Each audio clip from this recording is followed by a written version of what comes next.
Second अरब Israel वार, जिसको हम Swiss crisis 1956 के नाम से भी जानते हैं, जिसमें एक तरफ था मिस्र और दूसरी तरफ थे इसराइल, बरतानिया और फ्रांस। आखिर ये जंग क्यों और कैसे हुआ, आइए इसे समझते हैं। तो बात है 1950 की। मिस्र को दरिया नील पर डैम बनाने के लिए अमेरिका और बरतानिया ने पैसे देने का वादा किया और बाद में वो इस वादे से मुकर गए। वादे से मुकर जाने की वजह थी मिस्र का सोवियत रूस के करीब जाना। डैम की तामीर को पूरा करने के लिए जमाल अब्दुल नासिर, जो कि उस वक्त मिस्र का सदर था, उसने स्विस कैनाल, जो कि उस वक्त बरतानिया के अंडर था, उसे नेशनलाइज किया। स्विस कैनाल को नेशनलाइज करने के बाद जमाल अब्दुल नासिर ने स्विस कैनाल और अपने तीरान को इजरायली कार्गो शिप्स के लिए बंद किया। मिस्र की इस ब्लॉकेड से फ्रांस और बरतानिया भी काफी डर गए कि कहीं मिस्र उनके लिए भी ये रास्ता बंद ना करे। फिर जाके ये तीन मुल्क इसराइल, फ्रांस और बरतानिया ने मिस्र को इन्वेट करने का प्लान बनाया। 29 अक्टूबर 1956 को इसराइल मिस्र को इन्वेट करता है और सिनाई पेनिनसुला का ज्यादातर जगह कब्जा लेता है, ताहम वो स्विस कैनाल पर कब्जा करने से नाकाम होता है।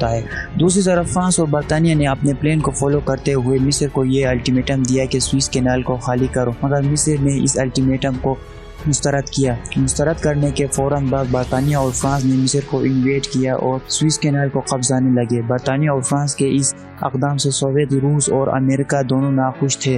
दोनों मुल्कों ने उनके ऊपर सैंक्शंस लगाने की धमकी दे डाली। अमेरिका और सोवियत रूस के प्रेशर में आकर बरतानिया और फ्रांस ने इस जंग को ख़त्म किया और 22 दिसंबर आते आते अपनी फौजें भी मिस्र से निकाल देते हैं, जबकि इसराइली फौजें मार्च 1957 को मिस्र से निकल जाते हैं और मिस्र के सारे जगह उसे वापस मिलते हैं।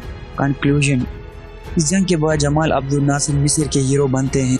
दूसरी तरफ इसराइल अपने तीरान का ब्लॉकेड तोड़ देता है और वहां से ट्रेड करने लगता है। बरतानिया और फ्रांस मिडिल ईस्ट में अपना इन्फ्लुएंस खो देते हैं, जबकि अमेरिका और सोवियत रूस दुनिया के नए सुपर पावर्स बनते हैं।